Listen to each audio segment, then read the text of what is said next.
देखिए अब आपके सामने जो इंटीग्रल आएगा, ध्यान से समझिए। अब आपके सामने जो इंटीग्रल आएगा, पार्शियल फ्रैक्शन का इंटीग्रल चल रहा है।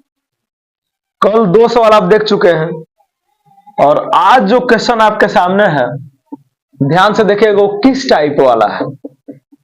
ये टाइप ऐसा है कि पहले इसे आप इंटीग्रल तो बाद में करना, हिंट में पहले बनाते हैं।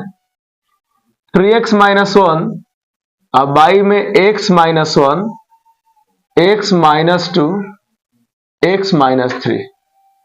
नीचे जितना इसका फैक्टर आपको दिखाई दे रहा है, इसको लिख दीजिए a by x minus 1 plus इसको लिख दीजिए b by x minus 2 plus इसको लिख दीजिए c बाई एक्स माइनस 3। पहले बताइए ये बात समझ में आ रही है एकदम।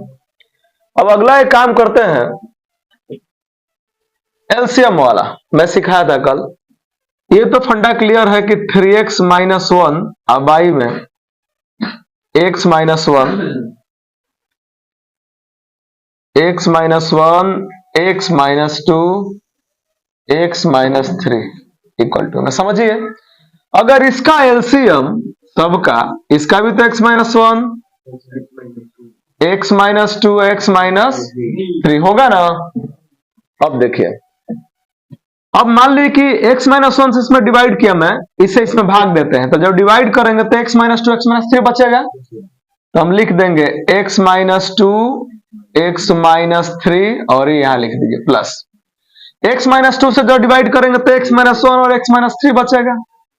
तो x माइनस 1, x माइनस 3 और यहां b लिख दीजिए प्लस x माइनस 3 से डिवाइड करेंगे तो x माइनस 1, x माइनस 2 बचेगा, यही बचेगा।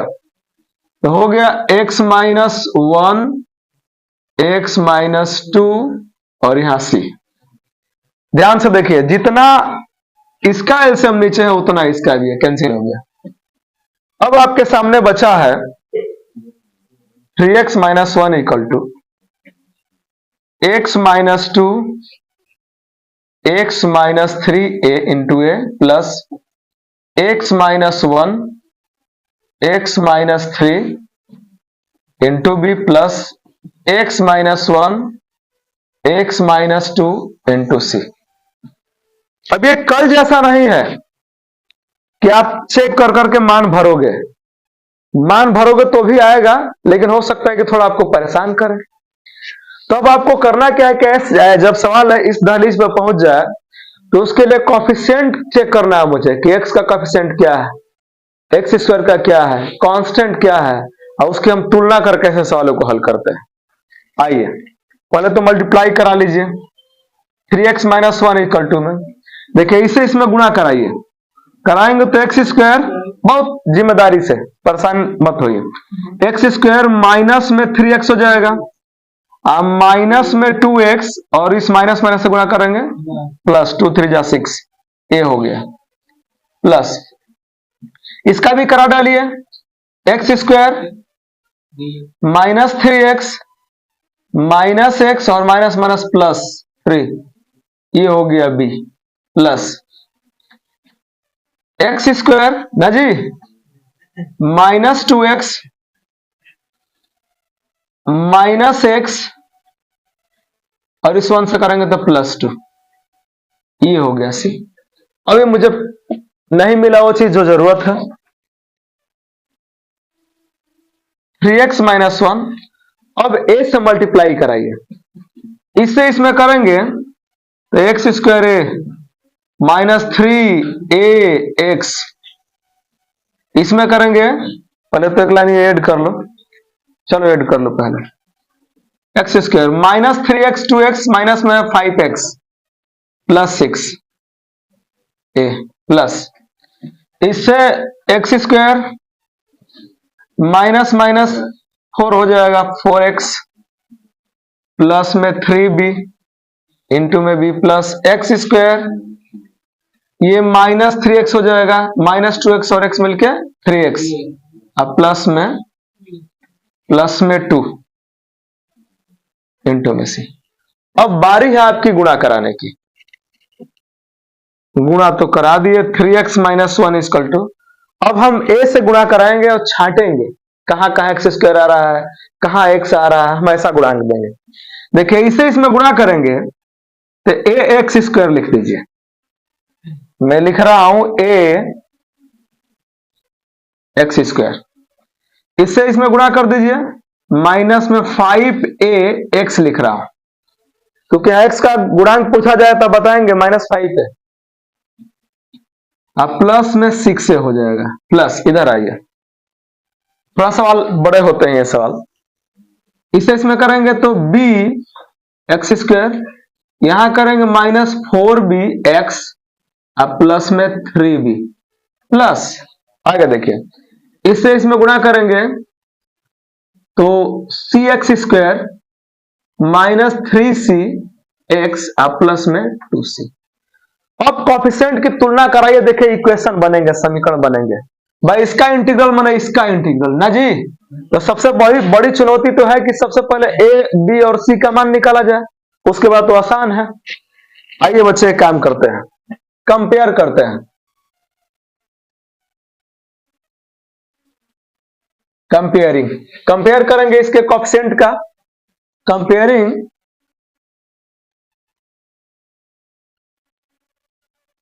कोफिशिएंट ऑन बोथ साइड, दोनों पक्षों के गुणांकों की हम तुलना करेंगे। ध्यान दीजिए, पहले तो बना लीजिए, 3x माइनस 1 है, इसको हटाइए, पहले बना दीजिए तब तुलना कराया जाए, अच्छा लगेगा उस तरीके से। 3x माइनस 1 इक्वल टू, ध्यान दो मेरे बच्चे, चेक करो कहां कहां एक्स स्क्वायर का कोफिशिएंट है, एक यहां है, एक हो गया ए एक्स स्क्वायर, हटा दो इसको, यह है बी एक्स स्क्वायर प्लस में सी एक्स स्क्वायर, देखिए ध्यान से मिल गया। आगे बढ़ते हैं, अब एक्स वाला पाइए, ध्यान देंगे तो यहां है -5 ए एक्स, ये भी खत्म। आगे बढ़ते हैं, -4 बी एक्स, ये भी खत्म, -3 सी एक्स, ये भी खत्म। एक्स वाला हो गया, पहले एक्स स्क्वायर को एक जगह किया, फिर एक्स को किया, उसके बाद कांस्टेंट को कर रहे हैं, तो कांस्टेंट में यहां 6 है प्लस, आगे बढ़ते हैं तो 3b अब प्लस में 2c। बताइए क्लियर है, यहां से कुछ समझ में आ रहा होगा।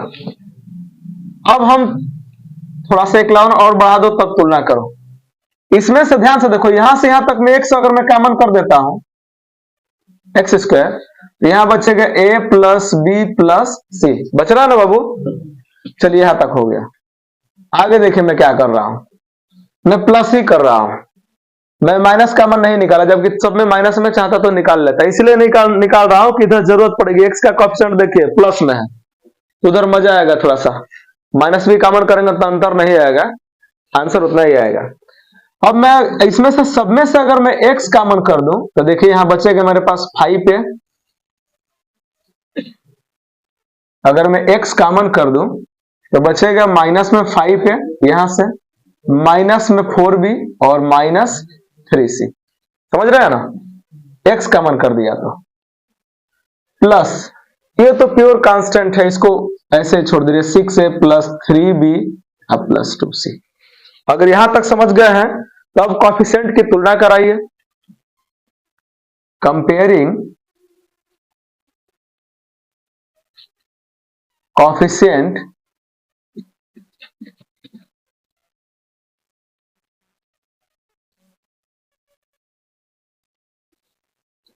ऑन बोथ साइड्स, इसका मतलब होता है दोनों पक्षों के गुणांकों की तुलना करने पर। आइए तुलना करते हैं, बहुत मजे का चीज मिलेगा। ये बताइए यहां एक्स स्क्वायर है, क्या इधर कहीं आपको एक्स स्क्वायर दिखाई दे रहा है? नहीं है, इसका मतलब कि इसका गुणांक इधर 0 होता होगा, तो लिख देंगे a plus b plus c equal to क्या 0। ध्यान दे लीजिए, यहां कहीं एक्स स्क्वायर इस साइड में नहीं है, तो एक्स स्क्वायर इसलिए नहीं है क्योंकि उसमें 0 से गुणा होता होगा, तो एक्स वाला से हम तुलना करेंगे। ऐसे इधर तस्वीर आप बना सकते हैं, 0 इंटू एक्स स्क्वायर प्लस में, ऐसे बना सकते हैं अपनी मर्जी से।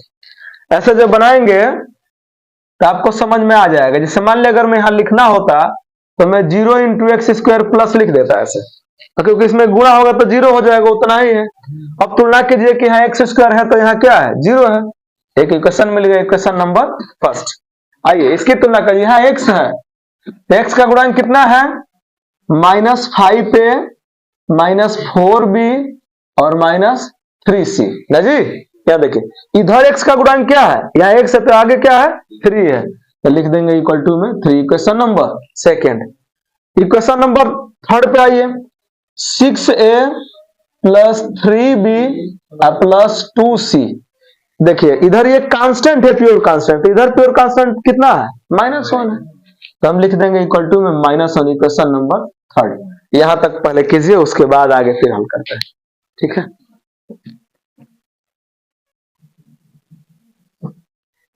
अब समझिए ये इक्वेशन जो नीचे 3 बनाया हो, इसे हल करके ए और बी का मान निकालना है।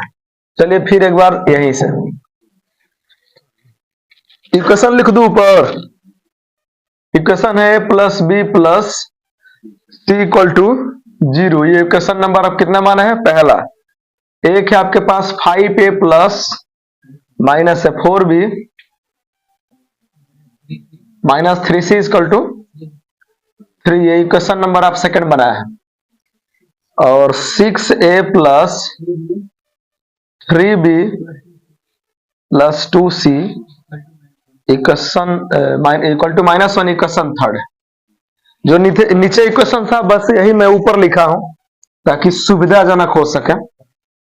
ध्यान दीजिए, बड़ा सवाल है, समय भी लगता है, लेकिन एबीसी का मान आप निकाल देंगे, भर दीजिए, आंसर हो जाएगा, ठीक है। इंटीग्रल करके ध्यान दो, जरा सोचो तो आपसे गड़बड़ होने का यही चांस है। यही हो सकता है कि आपको सवाल ना आए। सोचिए दिमाग से कि क्या मैं करूं कि मुझे एबीसी का मान मिले। देखिए मैं क्या सोच रहा हूं, मैं सोच रहा हूं कि इक्वेशन नंबर पहला तो ठीक है ना जी। तरीका आपके पास दो है, या तो ए बी का मान यहां से निकाल दीजिए, a + b = उधर भेजिए -c, ए बी का जगह पर कहीं रख दीजिए तो हो जाएगा। लेकिन उससे आसान क्या मुझे दिख रहा है कि देखिए यहां है c और यहां है -c -3c। अगर मैं समीकरण 1 में इक्वेशन फर्स्ट में अगर 3 से गुणा करा दूं, अब पहला दूसरा को जोड़ दूं तो c कट जाएगा।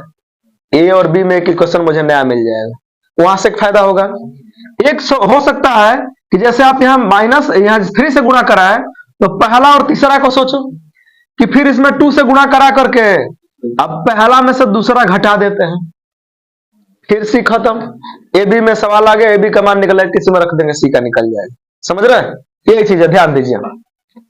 मैं लिख रहा हूं समीकरण 1 और डायरेक्ट लिखिए। देखिए मैं क्या लिख रहा हूं, ऐसे लिखो, समीकरण इक्वेशन 1 × 3 डायरेक्ट। मैं 1 में 3 से गुणा करा रहा हूं और प्लस इक्वेशन सेकंड कर रहा हूं, डायरेक्ट कीजिए। देखिए क्या हो रहा है, पहला वाला में 3 से गुणा कराएंगे तो 3a + 3b + 3c। अब मैं कह रहा हूं कि इसको जोड़ दीजिए, तो प्लस में जोड़ रहा हूं तो माइनस है ना, माइनस रहेगा, -5a -4b -3c = में क्या आ जाएगा भाई, 3। ये 3 ही ना है भाई, इधर वाला जोड़ रहे, 0 में 3 जोड़ोगे तो 3 होगा। समझ रहे। अब देखिए फायदा क्या हुआ, 3a तो ठीक है, 3b तो ठीक है, अच्छा उधर भी है, रुक जाइए हल कर लीजिए। पहले 3c से 3c कैंसिल हो गया, अब 3a और यहां देखिए -5 है, तो दोनों को हल करेंगे तो -2a, 3b -4b, तो -4b में से 3b घटाओगे -b = में क्या है 3। इक्वेशन नंबर क्या मिल गया, 4 जी। फिर एक मैं नया काम करूंगा, इक्वेशन 1 में अब मैं 2 से गुणा करूंगा, किसको देख करके, c को देख करके। अब की बार मैं इक्वेशन से फर्स्ट में 2 से गुणा कराऊंगा तो गुणा कराने के बाद मैं अब की बार घटाऊंगा, क्योंकि यहां भी प्लस है, यहां भी प्लस है, घटाऊंगा तब ना कटेगा। ये माइनस था तो मैं जोड़ा, अब प्लस है तो फिर लिख रहा हूं equation first into two plus equation, plus नहीं है माइनस कर दीजिए, माइनस इक्वेशन थर्ड। देखिए क्या कर रहा हूं, पहला में 2 से गुणा कराओ तो 2a plus 2b plus 2c, उधर गुणा करा देंगे तो 0 हो जाएगा ना जी, छोड़ दीजिए। अब इसमें क्या करना है, थर्ड वाला में घटाना है उतना, तो चलिए मैं घटा रहा हूं। तो यहां से जब घटाना शुरू करें तो माइनस लिखना पड़ेगा, -6 से चिन्ह बदलेंगे, ये भी प्लस है तो -3b, ये भी -2c, इक्वल टू में क्या हो जाएगा, घटा रहा है तो इसका भी चिन्ह बदल जाएगा, प्लस हो जाएगा, प्लस में 1, इक्वल टू में प्लस में 1। फायदा देखिए क्या हुआ, माइनस था तो प्लस हो जाएगा, ठीक है। यहां देखिए 2c से 2c कैंसिल हो गया, 2a और 6 है -4a, -4a, 2b 3b -b, अब तो कुछ नहीं है ना, इक्वल टू में 1 प्लस 1 है 1, इक्वेशन नंबर क्या हो गया 5। अब आसान हो गया, 10 में आप पढ़े हैं विलोपन विधि। अब इक्वेशन थर्ड को 4 को और 5 को एक जगह कीजिए, देखिए ए और बी में है, जो करना होगा हो जाएगा, ठीक। अब मैं इधर कर रहा हूं, ध्यान दीजिए, यहीं कर दीजिए, बाकी आएगा तो भरा जाएगा। देखिए मेरे पास एक इक्वेशन है -2a -b इक्वल टू में 3, ये आपका इक्वेशन नंबर 4 है। यहां देखिए 4a माइनस में 4a अब माइनस में b इक्वल टू क्या हो गया 1 हो गया। ये आपका इक्वेशन नंबर 4 था, ये इक्वेशन नंबर 5 था। क्या करेंगे कि बराबर हो जाए, देखिए ना इसमें भी क्या आ गया है, b आ गया है, सही है, इसमें भी जोड़ दीजिए कट जाएगा, एडिंग ऐड करेंगे तो 2 और 4 है, माइनस में 6 है ना जी,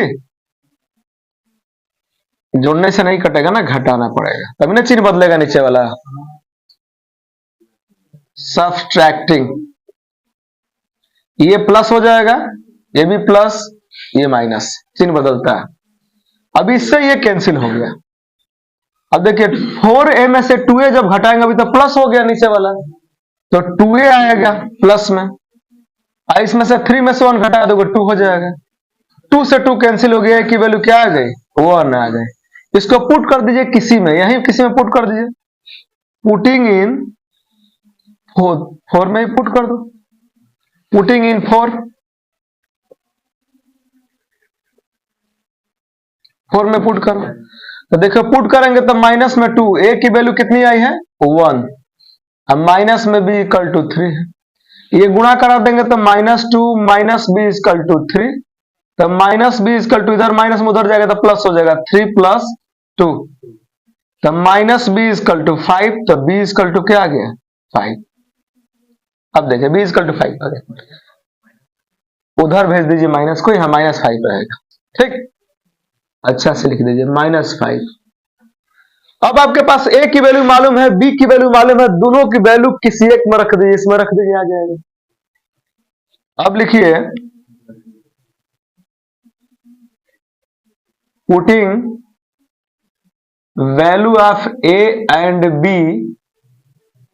इन 1, पहला में रख दीजिए, ऊपर लिखूं, पहला में रखेंगे तो देखिए आपका इक्वेशन दिया है a + b + c equal to कितना है 0, a की वैल्यू मेरे पास कितना है 1, रख दीजिए 1, b की वैल्यू मेरे पास कितना है -5, रख दीजिए -5, ये -5, प्लस में c इक्वल टू 0, 1 में से -5 करोगे 4 हो जाएगा, c इक्वल टू 0 तो c इक्वल टू उधर जाएगा तो 4, मतलब आपके पास a की वैल्यू आ गई 1, b की वैल्यू आ गई -5 और c की वैल्यू आ गई 4, इतना लिख लीजिए। अब इंटीग्रल की बारी है, चलिए सुनिए, और जब ए बी सी की वैल्यू आ गई तो बस इसमें रख दीजिए, इंटीग्रल हो जाएगा, बाकी को हटाइए। बस याद रखना है कि ए बी सी की वैल्यू क्या आई है। चलिए मैं छोड़ा हूं, ए की वैल्यू यहां दिखाई दे रही है, यहां बी की वैल्यू दिखाई दे रही है, और यहां सी की वैल्यू दिखाई दे रही है। आइए तीनों वैल्यू सामने है। अब देखिए इसका इंटीग्रल मतलब, इसका इंटीग्रल मतलब इसका इंटीग्रल, इसको भी हटाइए। अब इसी को बराबर में याद कीजिए।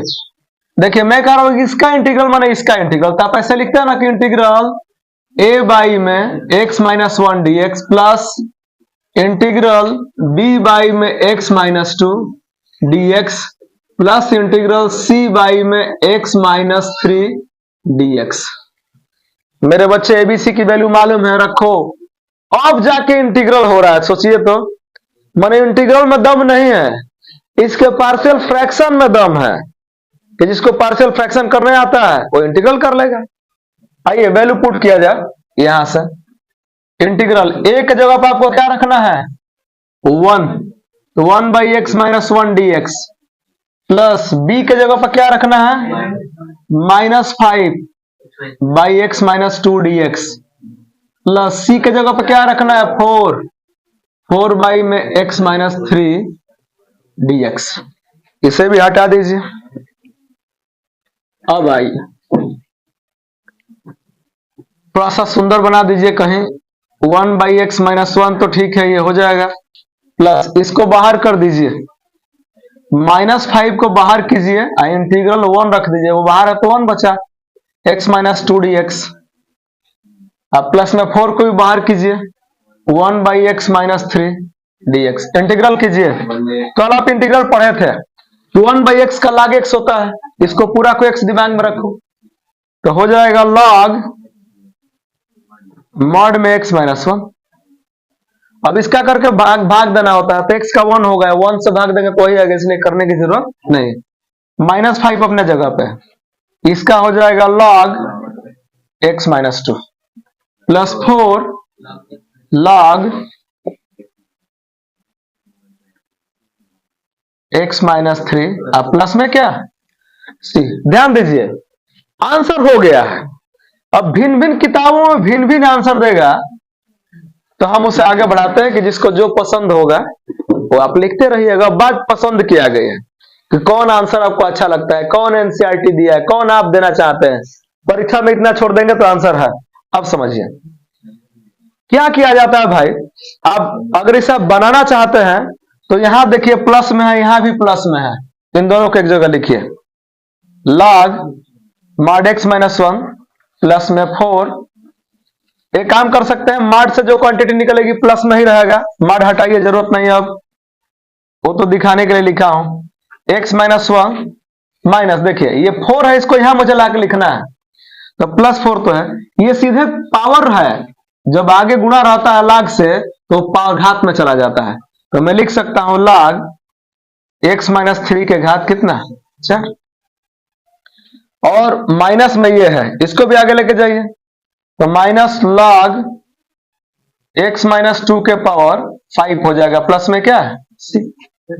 ये अब एक और चीज और आप जानते हैं कि ये जब प्लस में रहता है, ये जब प्लस में रहता है तो दोनों को अगर मैं हटाना चाहूं तो एक ही log लगेगा, गुणा में आ जाएगा। सुन लीजिए वो भी आंसर है। अरे कहीं आप ऐसे लिखते हैं ना, आंसर तो हो गया इसका, सिखा रहा हूं केवल कि log m इंटू एन रहता है तो उसको लिखते हैं log m प्लस एन, ऐसे लिखते हैं। तो जब ये प्लस में है तो मैं ऐसे नहीं लिख सकता हूं, लिख सकता हूं, मर्जी हमारी करेगी तो लिख दीजिए, तो हो गया log x minus one into x minus three के पावर फोर। ये भी सही है, उत्तर में बोल दिया कि यही आंसर है, इससे बेहतर आंसर नहीं है, लेकिन मैं आगे कर रहा हूं minus log x minus to के पावर फाइव प्लस सी। अब एक और चीज आप जानते हैं कि log, हिंट समझिए, फार्मूला है आखिरी, log m माइनस जब log n रहता है तो log m बाई n लिखा जा सकता है, माइनस में रहता है तो। अब बारी आपकी ऐसा ही है, देखिए यहां से यहां तक तो log ठीक है, ये माइनस में है, तो आप चाहेंगे तो लिख सकते हैं वही बार में log x minus 1 x minus 3 के पावर 4 होल बाई इतना x माइनस 2 के पावर 5 प्लस में क्या c। अब इसके आगे हल करने की जरूरत एकदम नहीं, ठीक है। अब आप समझ सकते हैं एक सवाल करने में कितना समय लग रहा है। अगर अच्छा से पढ़ना है तो नोट कर लीजिए, फिर अगले सवाल की ओर बढ़ेंगे।